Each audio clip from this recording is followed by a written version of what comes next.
Hello ladies and gentlemen, and welcome back to round 6 of the Steam Showdown, and we're up against Crazyrazor and his crazy Mardu vehicles. I suppose everyone's running Mardu vehicles, so it really doesn't matter. It's not that crazy.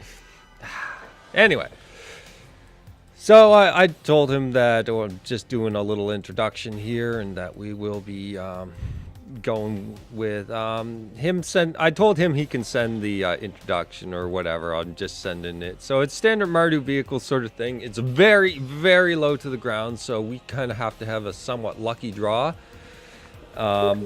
It's so ridiculously low, but whatever.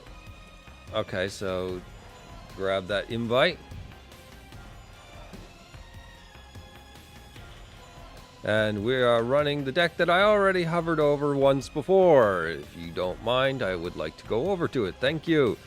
So yes, I learned a bunch of things about this deck, and I'll probably do another week one of these times on my main series when Amonkhet comes out. If there's anything relevant in Amonkhet, I might do another thing with it, but I've definitely learned quite a few things about this deck in a more competitive fashion, you know, the top end decks.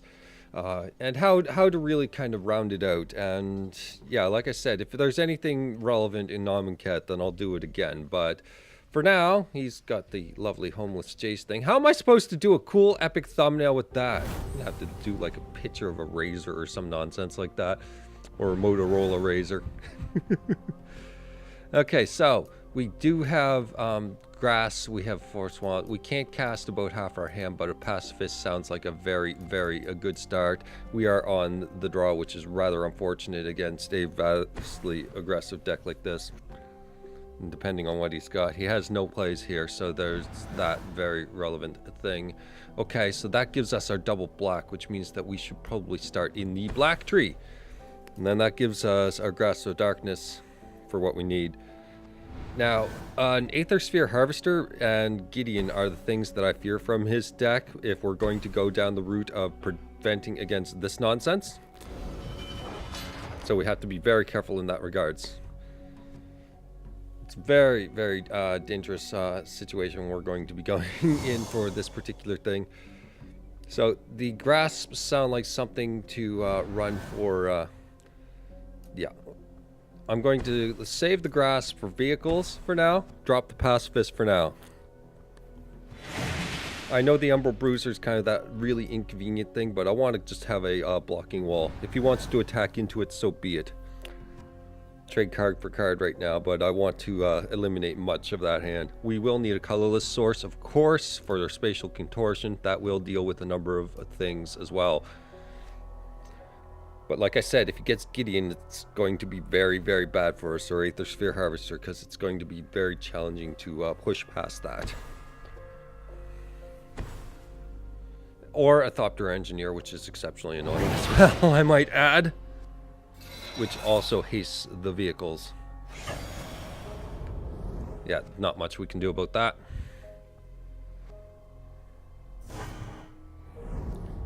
And we have to watch out for vehicles in this regards. Okay, so we get a Scrap Heap Scrounger, which is interesting. He's getting a board state, which is not that nice. I'm going to have to sit back on the grass. Let's get the mana train rolling, and then we will switch tracks. Also, this creates a 4/4, which may help, unless he's got an unlicensed, but he does not have the black mana right now, so let's just hope for the best. Now it's a solid defender. He might have to use a shock combination, which is fine, which puts us in a better state than before. Ah, there's the Aether Sphere. That's really crappy. But we can deny it for a turn by killing off this thing. So we'll let him attempt a crew, and then we will knock it out.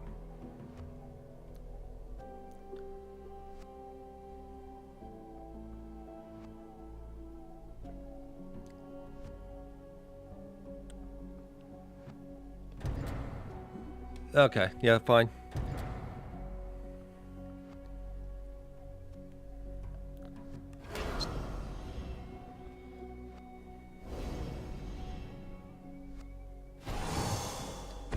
Yeah, no. That's how we deal with that.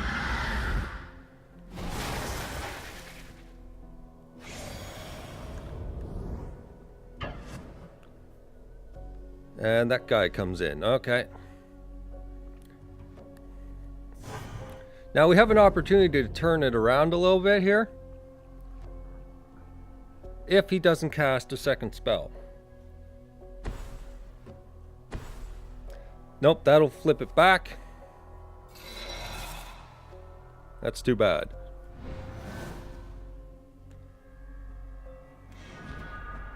Okay, another spatial contortion without exactly what we need for it. So that's a problem. I'm looking at Scrap Heap Scrounger, wondering if it's going to be of use rather than Emerald Bruiser down the line, but we do need the grasp available as well. So there is that kind of downside. I suppose we can just set out Scrap Heap and maybe we'll get some aggression in at some point here. It's a little challenging. So he's going to attempt to use this to start pumping stuff. And Hasenko says recording. Yes, I am recording right now. But it, okay. He's going to attack with that. He's going to attempt to attack with that, so that's a problem. We can knock down the life total of this. It's a tough call. I'm going to allow him to just passively. I'm going to run passively on this one. If we get some colorless mana, we can start clearing out some of his creatures, which will be the kind of play I want to make.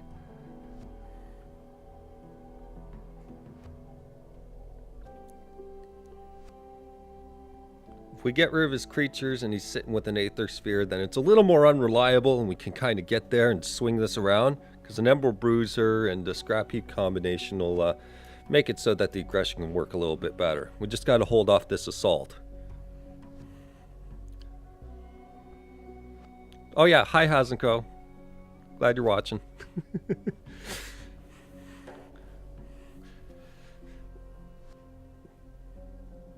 Our opponent's got to figure out a way to get through without, yeah.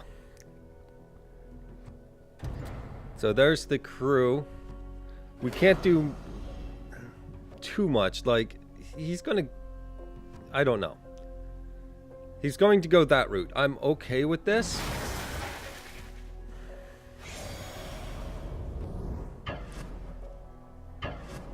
Sending the flyers. Unfortunately, there's not much. He's going to attempt a crew situation, I believe, and I might be regretting this kind of thing. Did not use the energy for life gain. What do you have against us now? That's the Gideon. That's really unfortunate. What's your counterplay? Token. Well, let's get rid of that guy. So he's not having the option to pump. If we can get a colorless mana, we do not. So that makes our 3/2 the only option to get through. Fucking mana screw. Trust me. I've already learned my lesson that that's going to be a quite different set of cards in due time. You see, yeah, I was thinking switching up Spatial Contortion for Yahennis, for example. And if we attack him, we get rid of the 2/2 versus Gideon, but Gideon can swing in, which is really unfortunate right now. But we gotta try. We've got no creatures, but we can use Pacifist as a blocker if we need to. I just want, if he's going to plus Gideon, we will take damage, but we can turn it around and swing back if he doesn't have any blockers in hand. But he's going to go the aggressive route. So there's that. We don't get the Scrap Heap to run with. I'm going to just play the forest because that's what we can do. Sitting on those spatial contortions. This doesn't actually happen too often to me, to have that kind of stuck. No engines for us. An Inventor's Apprentice. We are pretty much dead in the water right now, as in we can't really make any plays. Gideon makes a token instead.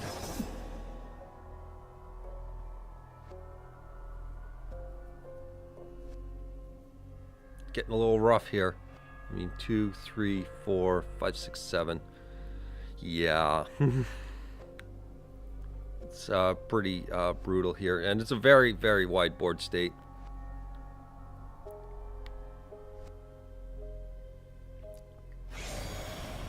I think I need more tea. He's swinging with just that. Interesting play. Getting the swing on Gideon is also rather important, because if he had endlomed right now, that would have been really, really, really bad. Okay, pacifist it is. We're gonna have to sit with it.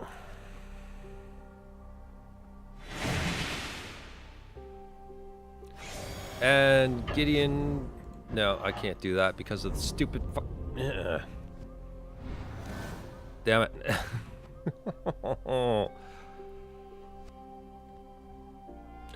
That sucks.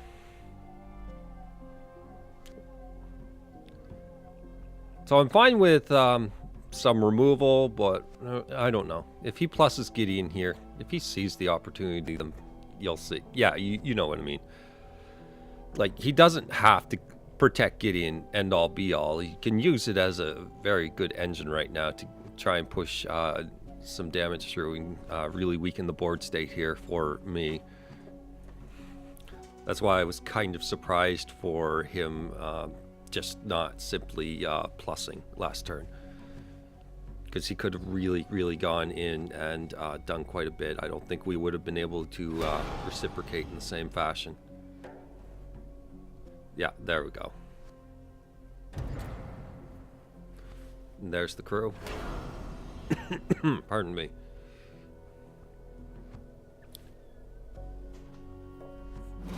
Nomad Courier does its thing. We're at 13, so we have to play this fairly carefully here. Unlicensed Disintegration is really unfortunate for that regards, because that's getting us down to 10 and one less blocker, which means we can block 2 things. So, with that, we can... this guy's going to be a chump. Like, we got to chump Gideon for one, for sure. I'm not doing the math quite yet, but it looks pretty grim. So, 3, 4, 5, 6, 7, 8, 9, 10. So, we have to block something, and I'm going to block the 2, 3.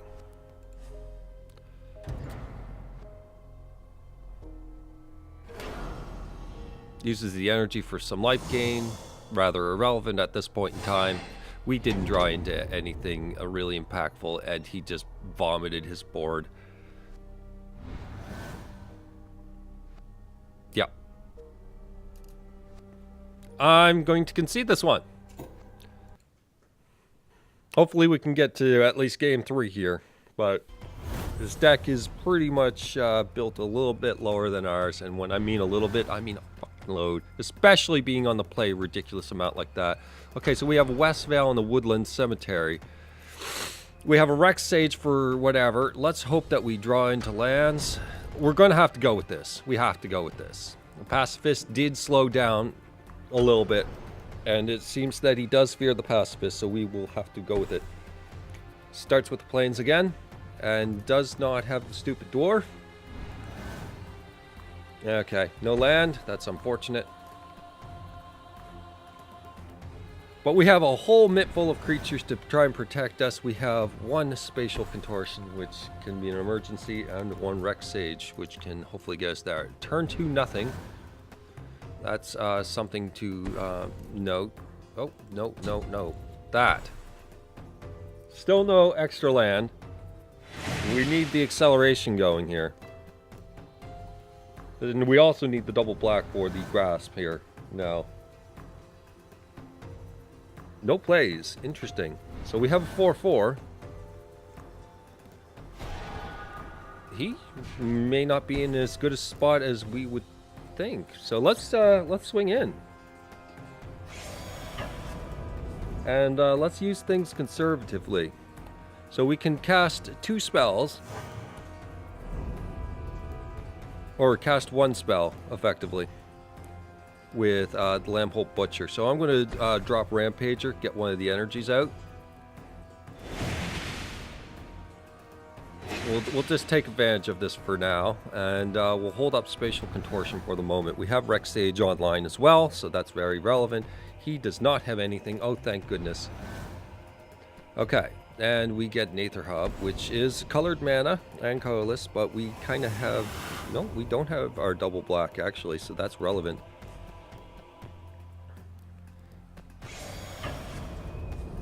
So with that said, would an Asylum Visitor be a smarter play in this case? Just set out the aggression?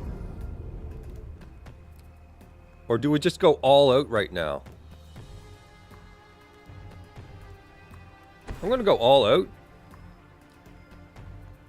I think it's better play.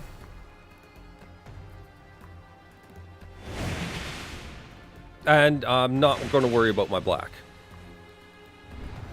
It is what it is. That guy's going to flip, but we have still a blocker and whatnot. So that's his 3rd mana. How does he make use of it?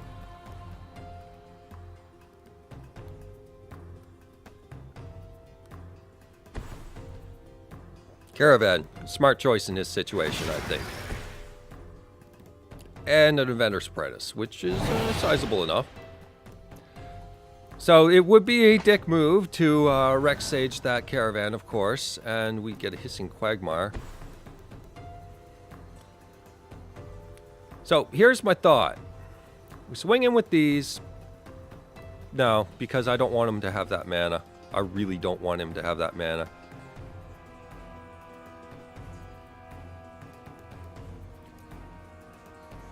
Let's swing in. Let's see how he wants to respond to this. If he wants to trade, that's fine. We have another Asylum Visitor for when the hand gets low.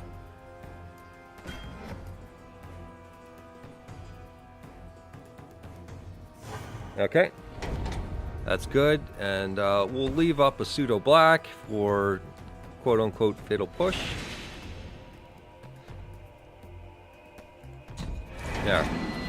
We got to keep him locked down. I know that he's in an unfortunate circumstance, but we got to keep going with what's here. The Sram's Expertise, very nice play. So he can do a triple block, of course. That's an unlicensed for free. That's not bad. That will get rid of the elephant. Okay. Well, that's some good work on that one. So we get another forest.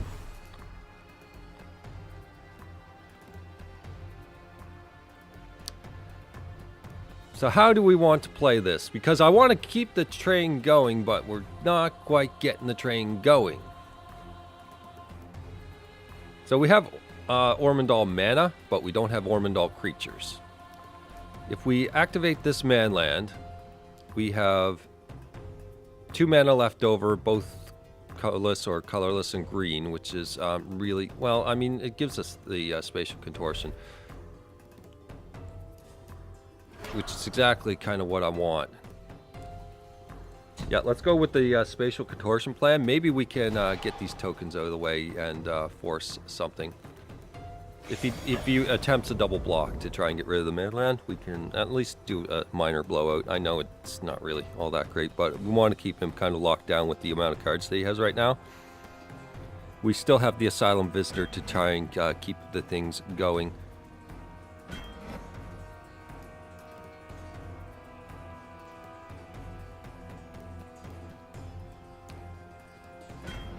There's also the alternative plan. Let the manland go. And then we've got this guy. Which actually I'm going to change my mind and go with that. If he's that desperate to block manland, then we get this. And he might get a lucky top deck, but I'm going to hedge some bets here.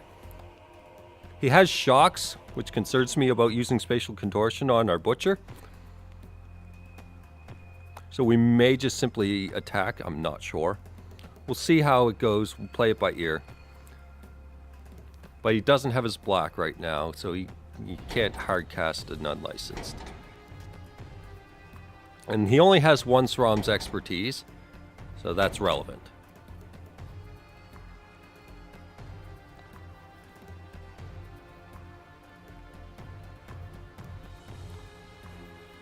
Well, he's definitely got a play. It's just, what's the play? I don't think it may not be a comfortable play. And unfortunately, he might be just hanging into this game. Aether Sphere Harvester is that play? Maybe?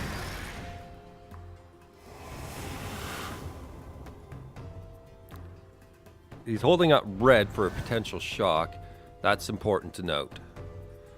So I think at this time, let's just swing in with the 4/4. Keep this up.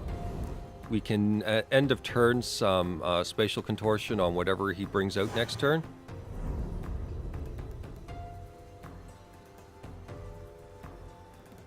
That way, he doesn't have any true blockers. I'm going to... I think Emerald Bruiser would be the one for now. We don't need to worry about too much defense. He can swing his life total back up. It's hard to say. He may not have the shock because that was an opportune moment to keep the 3 damage from coming in. So with that said, I might go on a more aggressive stance on this.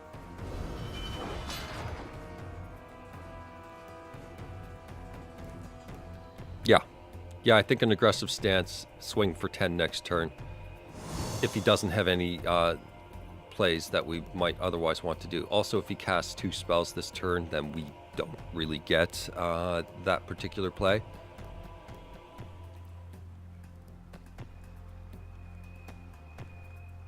You may consider blocking as well. If we had an artifact, this thing would be pretty relevant. That's why I want him out. If we draw an artifact... Ooh.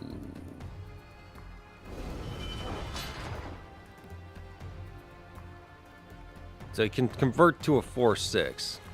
This thing. Or 5/7. We can deal with 7. Or he could just hard block them. It's hard to say.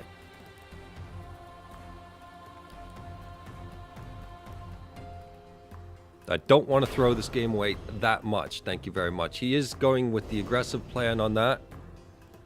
Spatial contortion is not a way to remove that, so we're okay there. He will be gaining 4 here. He did cast his 2 spells, so that's relevant. We can't attack. Well, not so much. We can definitely get in for 3, though.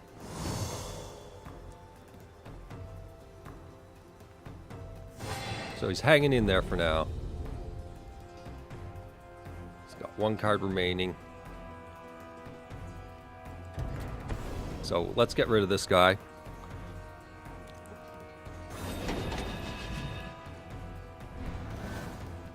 And our guy converts again.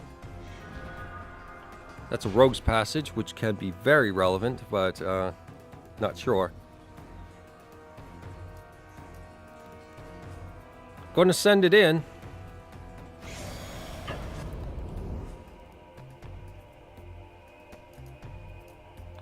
We still don't have our double black. I would have thought we'd have gotten it by now. So, play this. This gives us a Westvale Abbey token if we need it. We could go the Westvale Abbey route. Let's go the Westvale Abbey route.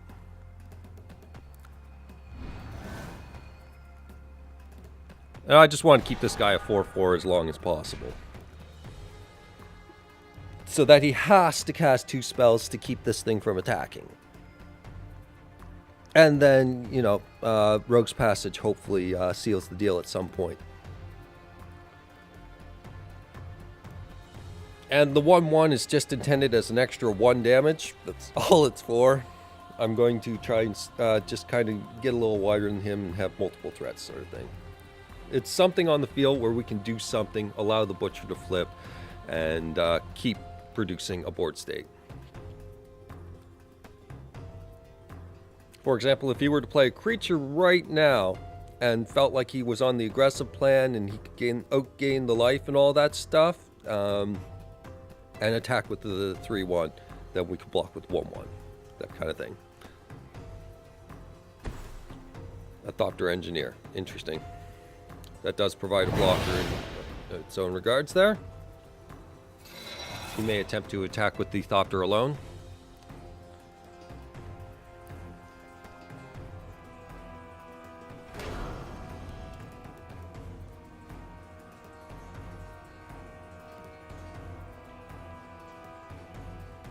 Those harvesters, I tell you, without my fatal pushes, it's much, much, much harder to really get through. And we haven't seen them this game. And we've only seen one black mana, so we can't just simply abuse double black mechanics here. We've seen no engines, but our situation really doesn't call for engines right now. Not so much, anyway. So the 4/6 goes through, the 1/1 goes through. He's got a 1/3 on defense. And he will gain some life. This is his last energy. He's hitting us for 5. That's relevant to a point. So it puts us down to 8 and 7 with the Westvale token, which is something to be concerned about.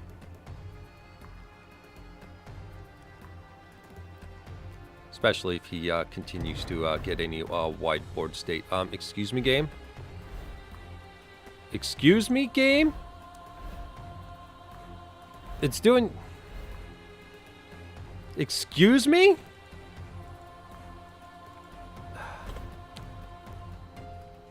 I'll have to let him know about that, and that I didn't get a play that I wanted. Okay, so... we've got this. We've got that. Are they worth swinging in with? Now that this is being stupid. We have Tireless Tracker and an Asylum Visitor. We have the mana for both. And it's probably a smart play to keep the board going here.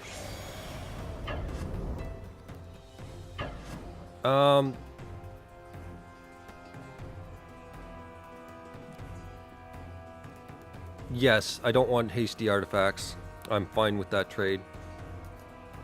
Not happy with it, but fine.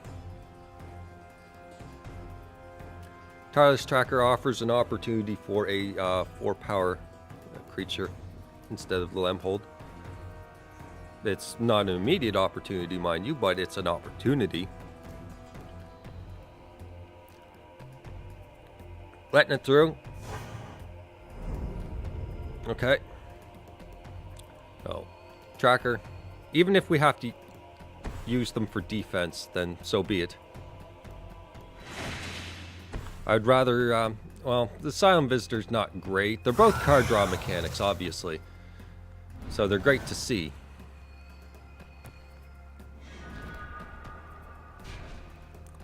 And if he gets low on cards, then he can start picking our life down. We gotta watch for that, by the way. So if our life gets low, this thing is an easy chomp. Our board state is much wider. And even if we were to be at something like a standstill right now, if that Westvale Abbey token had been created, we would probably have a Normandal next turn to really turn the tides. Which I'm very salty about, that this thing did not want to fire off. Just no option for it whatsoever. I'm really salty about that. And now he's got the opportunity to turn it around. That's great. That's just great. Because the game bugged out. Oh well. Treat it like golf, play it where it lies. But, I mean, he says no? I'll wait for the answer. That's a GG. All right. Well, let's get into the next one. So let's get out of this. So we got some really lucky points there. That's for sure.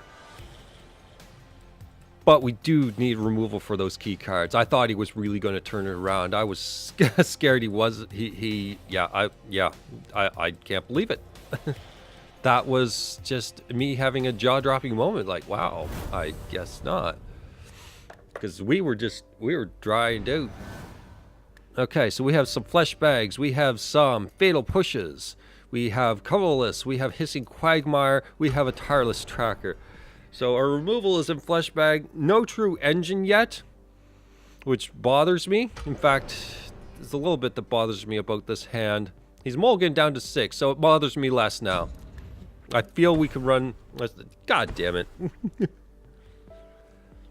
We can deal with it before he gets some invincible costs or anything like that. We can definitely cover that kind of thing. We have an Emerald Bruiser, so that's relevant, I suppose, to just put out as a turn 2 play. He is on the play, by the way, for all 3 games.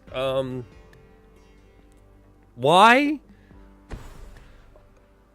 I know that they just assess rules that, you know, just however it happens to happen in the game, just let it go, because there's too much issue about who goes first and all that stuff. But I'm a mathematical anomaly, I think, today, or for this entire tournament, where I've gotten on the play for a record low amount, I'm sure. It bothers me a little bit, I'm not gonna lie. You get on the draw this many times versus aggro decks, and it really kind of starts wearing on you. There's only so many times you can shrug it off, to be honest. So Flesh Bag is an option next turn, so is Fatal Push. DePaula is a very, very relevant thing right now. So there's a couple ways of going about this. Does he sacrifice his Kithian with the Flesh Bag, or yeah, I'm gonna go with that. We have Tireless Tracker next turn if we want, or a let's see if we can get in for 3. I have no downside thought to this.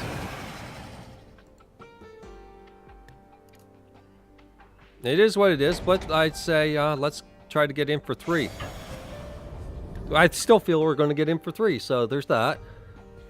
We have Flesh Bag plus Push next turn, which means that we could probably start catching a little bit of a break, depending on if he throws down, say, a Thopter Engineer.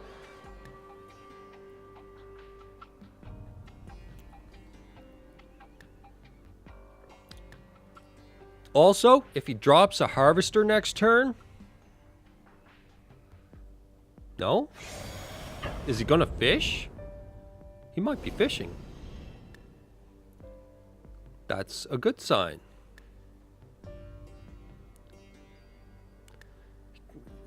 Gideon's on the bottom! Hooray! That's good. If he's fishing, he might be low on stuff he needs. Okay. That's a thing. Syndicate Trafficker, not bad. In fact, that's incredible with Tireless Tracker. But I think we should clear his board just a little bit. Yeah, he might be struggling for creatures with that kind of thing, or struggling for vehicles. He's struggling for vehicles. So if we kill all his creatures, and then he starts drawing vehicles, he has no creatures. He has a one but not the other, which is a very relevant thing right now. Do not tap that way. Flesh Bag. I know we'd accept this block, so let's see how this goes. Alright. Apollo's gone.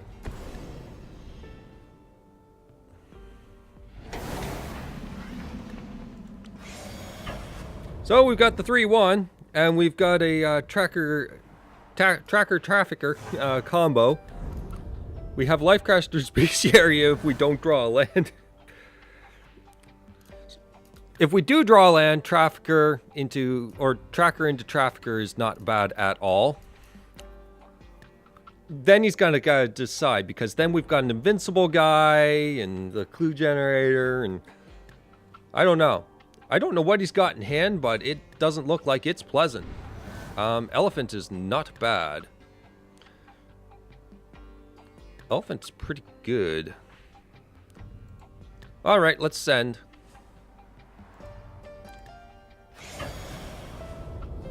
He's got an answer. That's a shock.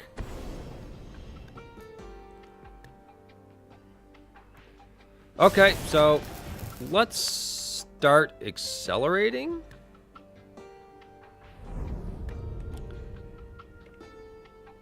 Let's do that, and let's drop the elephant to just get the energy. Not going to get the card draw as much, but whatever. And we can crowd control this particular elephant if we need to. We can just tap the Aether Hub for the green mana and then get the energy right back if we want to go with the card draw route.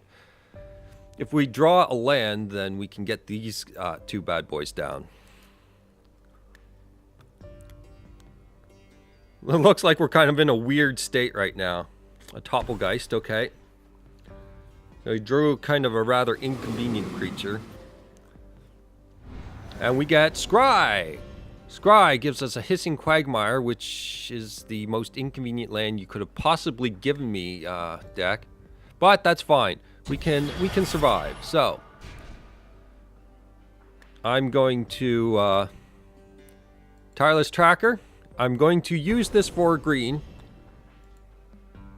There we go. Did I just say a pirate? There we go. Yeah, whatever. So, does he have the effect on this? 2 creature types. That's what I want to know. Okay. So, he may be removal heavy. I don't know. Maybe he's just because of his black mana. He doesn't have the black mana. Could be that. Which we're okay with. So, he's swinging, which means he may have a blocking worth answer or some removal.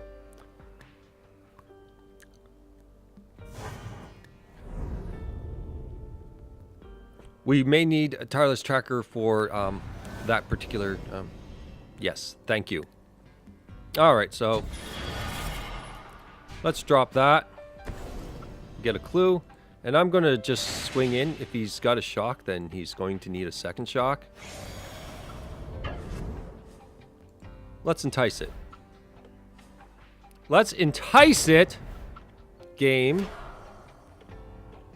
Oh, seriously? Just tap the fucking mana, right? Okay.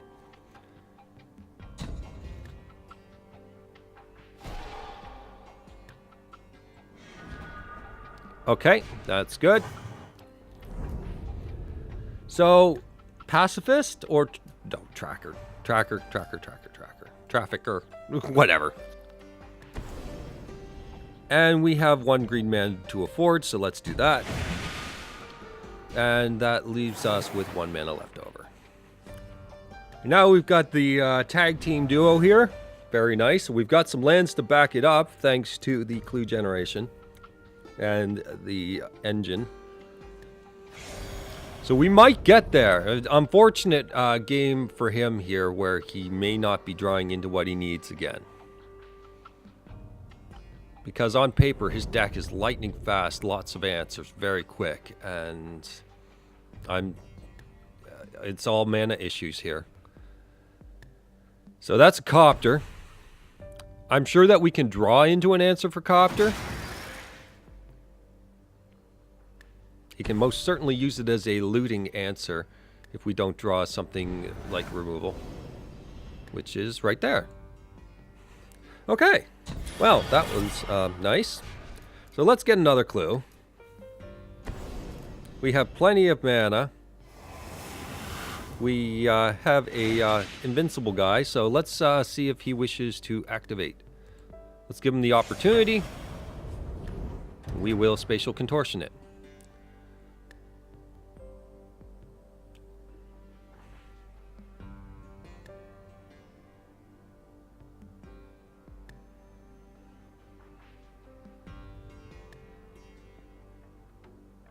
He's letting it through.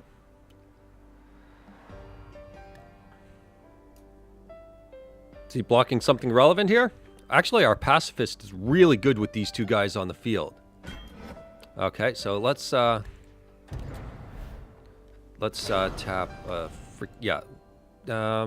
Sack that.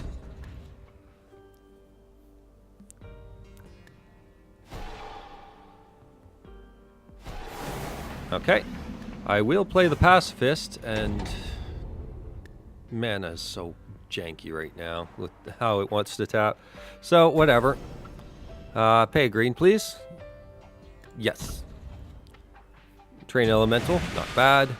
We have the Greenbelt Rampager. Can we do that and other things at the same time? I would love the card advantage and the... Yeah, you know what? I want to have that 1 mana free plus a spatial contortion. I think we're in a really, really good situation. Now, if he draws into the motorist, that might be an issue. Because then the spatial contortion does not work, and he does get his loots if he wishes to go on the aggressive side of things.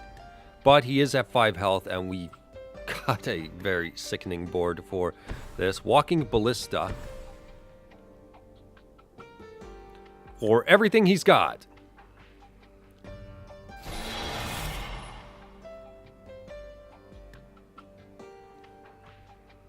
Alright, well, spatial contortion.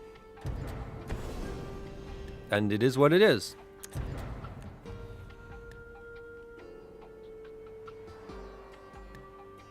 I mean, he could try for this.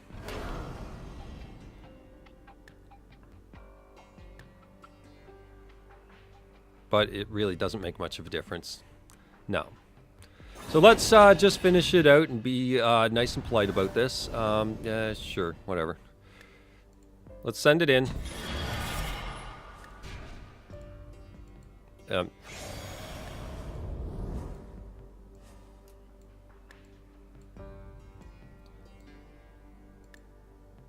Oh, yeah, that's it. All right, well, looks like we got there, folks. Although it was a little strange set of games there. All right. So we end the whole thing at 2 and 4. And, well, so be it. I'm going to just send off a... No, I don't even have my chat menu up. I'll send him a GG in a moment. But I would also thank my opponent for a nice set of tense games there.